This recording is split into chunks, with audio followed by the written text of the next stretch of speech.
This Korando is the most class-competitive car that SsangYong has ever bought us. Targeted at Qashqai-like crossover models and more affordable compact lifestyle SUVs, it's an ideal way for the Korean brand to ease back into the UK market.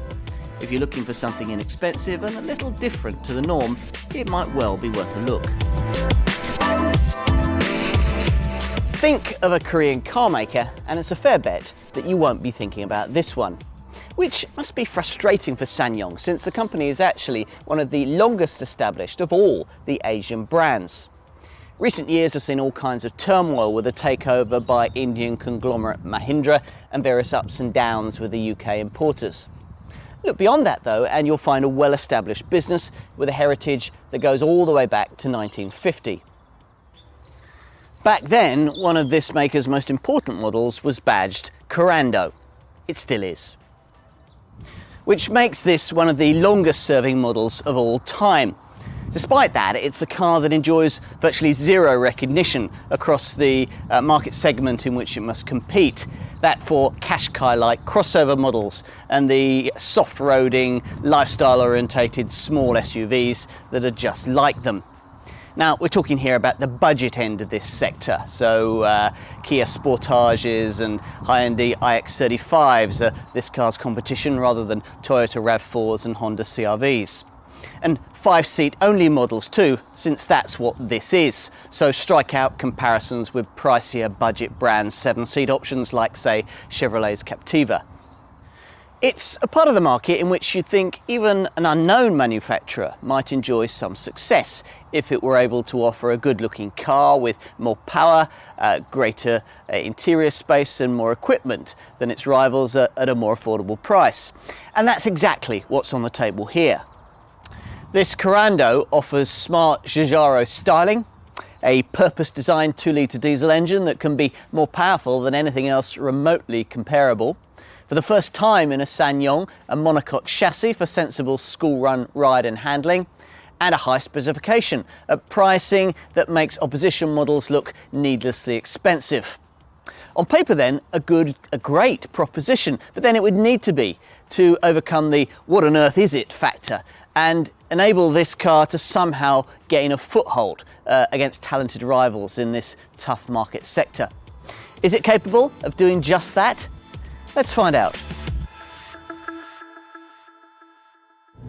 Now, you'd expect an up-and-coming brand to borrow an engine, or at the least, engine technology from someone more established for a car of this importance, especially with SsangYong's modern-era history of relying on outdated Mercedes oily bits under the bonnet. But no, the Korean company here has gone it alone and produced its own in-house diesel, and a very powerful one at that, the fastest 2-litre version of this unit, developing a pokey 175 PS. Now, this is in a market sector where most diesel rivals typically have power outputs of between 135 and 150 PS. There is inevitably a slight running cost penalty to pay for all of this extra grunt, and for those unwilling to pay it, the SsangYong engineers have developed a 149 PS eco version of this unit. They've also provided a 149 PS 2-litre petrol power plant for this car. Here though, I'm driving the 175 PS diesel model, a car which, perhaps not surprisingly, is quicker than just about all its competitors, rest to 60 taking 9.9 seconds on the way to a maximum speed of 112 miles an hour. To put that into perspective, that's about 2 seconds and 5 miles an hour quicker than the kind of 1.7 litre CRDI diesel, Hyundai iX35 or Kia Sportage that would cost you significantly more. Now, with 360 Newton meters of torque, you really notice the difference of this car's extra power. It's able to pull up to 2 tons if you're towing. And going back to the Hyundai and Kia models I've just mentioned, well, they can pull just 1.3 tons. That's quite a difference. This car also has an 80 kilogram tow bar limit.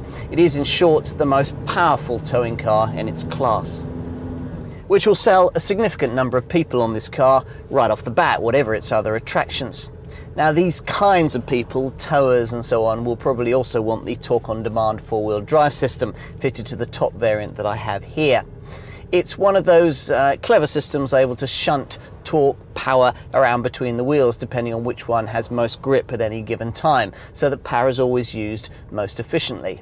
And unlike some rivals, it also has a lock function operable via this button on the right down here that enables you to better prepare the vehicle for soft or really loose surfaces, or to help you extricate your Korando from somewhere that you really shouldn't have ventured with it in the first place. It equalizes the power front and rear to give you the best possible chance of traction. Not that this should suggest this SsangYong model to be any kind of fully fledged off-roader. It isn't. All previous SsangYong SUVs have been, but to facilitate that they've needed clunky ladder frame chassis, and that's led to pickup standards of ride and handling, all of which would have got this Korando precisely nowhere in on-tarmac comparisons with rival Qashqai-like crossovers and lifestyle soft-roading SUVs. So for the very first time, SsangYong has equipped this design with a more car-like monocoque chassis. It's still enough to make this car as capable off-piste as most owners will ever need it to be. There's an approach angle of 22.8 degrees, a departure angle of 28.2 degrees, and a ramp angle of 18.5 degrees. A little surprisingly, you don't get the kind of hill descent control system that some rivals offer to help you when you're slithering down steep slopes. But there is a hill holder clutch that should help you when you're starting off going up very steep inclines. But of course, most of this will be pretty irrelevant for the majority of potential Korando customers, most of whom will probably opt for the front-driven two-wheel drive model. So what will this car feel like in its more natural habitat on tarmac? Well, not as sharp as some of the class-leading contenders, I have to say. The steering's a little too vague and the ride a little too wallowy for that. You also have to get used to the diesel engine's rather narrow power band, with all of the torque arriving in something of a rush between 2,000 and 3,000 RPM. Having said that, if you're not a driving enthusiast, and few buyers of this kind of car are, then you're probably going to find this model's ride and handling balance perfectly adequate. After all, if all you're going to do is cruise around most of the time on half throttle anyway, why buy a car of this sort intended for country lane cornering?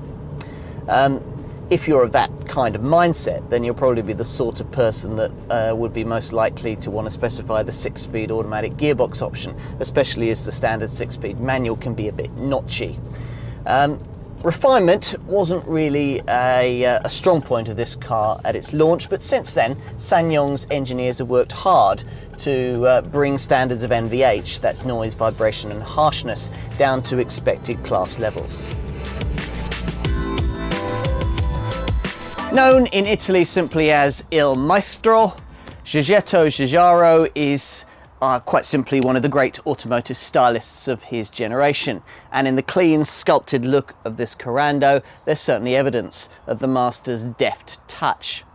It might not be remembered alongside, say, the Fiat Panda or the DeLorean as one of his most enduring designs, but it's certainly a big step forward from the awkward, rather ungainly Ken Greenlee pen designs that used to characterize this brand.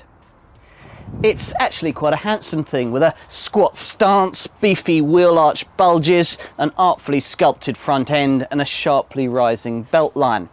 For those interested in the technicalities, this is SsangYong's first model with a modern monocoque chassis rather than a rather old-fashioned separate body-on-frame arrangement, and this translates into all kinds of suspension refinements which in turn translate into a more upmarket feel on road.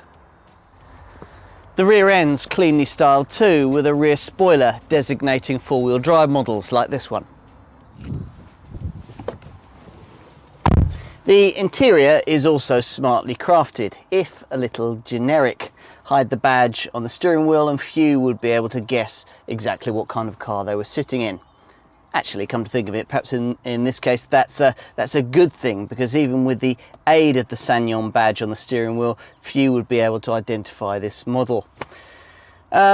Storage space is reasonably generous. You get pretty ample cubby between the seats, twin cup holders just behind the gear stick, a central cubby on top of the dash, a reasonably ample glove box, and decently sized door pockets in both the doors. Getting comfortable at the wheel isn't a problem thanks to a height adjustable driver's seat and a reach and rake adjustable steering wheel. And thank goodness you get a proper conventional handbrake rather than one of those fiddly electric button things. The build quality overall is quite good, but this is a cabin more notable for its appointments rather than overall standards of fit and finish, with some of the materials having been perhaps justifiably chosen to match this model's affordable pricing. You may object to that, but you can't argue with the amount of rear seat space on offer. This is the only car in this class, premium brands included, able to properly transport 3 fully sized adults on the back seat for any real distance. Legroom is reasonably plentiful and aided for the middle seat passenger by the fact that, unlike with many rivals, there's no bulky transmission tunnel. Out back, boot space isn't quite as generous as you'll find in some of the class leaders, but at 486 litres, it's a lot more than you get in, say, Nissan Qashqai, and there's some extra space for perhaps valuables under the floor here. And as usual, you can push forward the 60/40 split folding rear seat to extend it.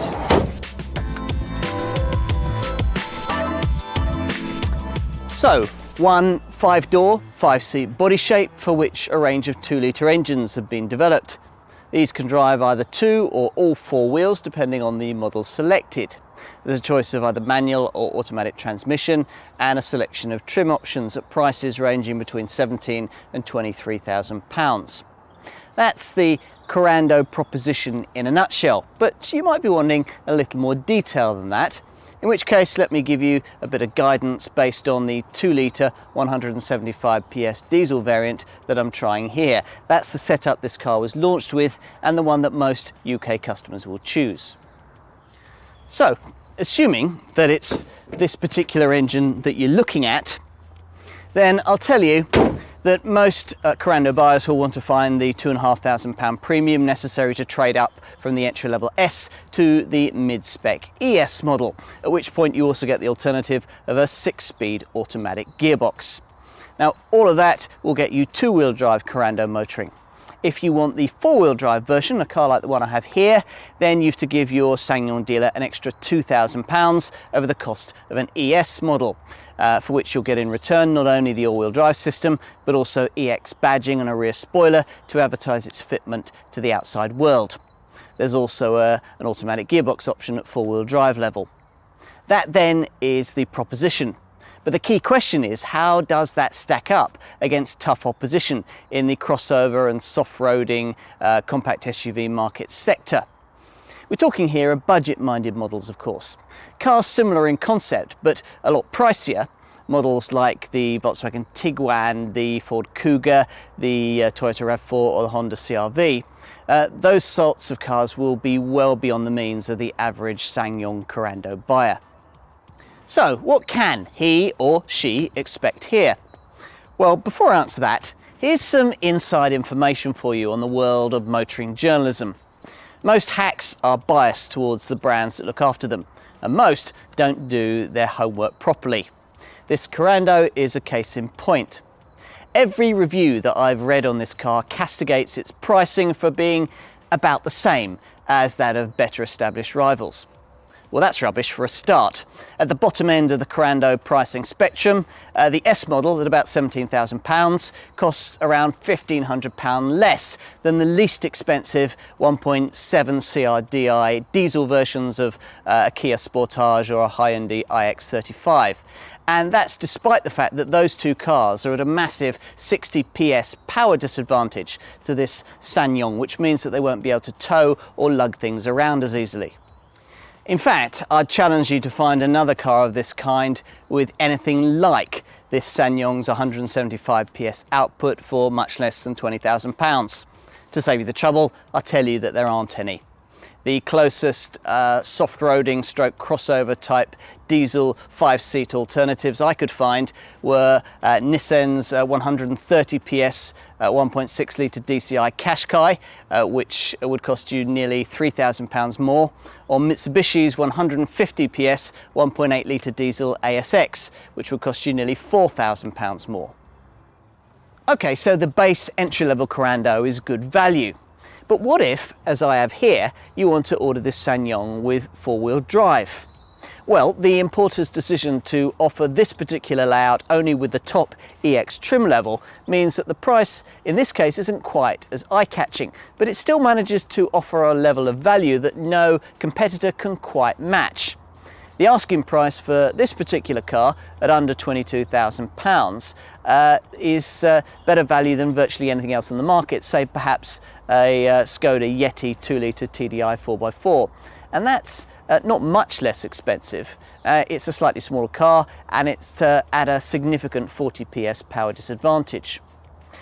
Also less powerful is the kind of Hyundai iX35 2-litre CRDI diesel four-wheel drive model that will cost you about the same as this four-wheel drive Korando.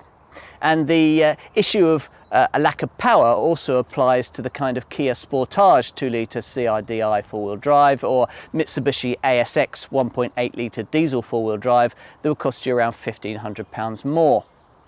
Also less powerful and would cost you around £2,000 more would be a comparable Suzuki Grand Vitara 1.9 DDIS diesel. That's got about 130 PS. And for around £3,000 more, you'd still be looking at less power if you opted for something like a Nissan Qashqai 1.6 DCI four-wheel drive. That car also has about 130 PS. So you get more power for less money with this Korando. Hopefully I've established that. So would it be asking too much to also expect higher equipment levels than those offered by comparable versions of obvious rivals? Apparently not.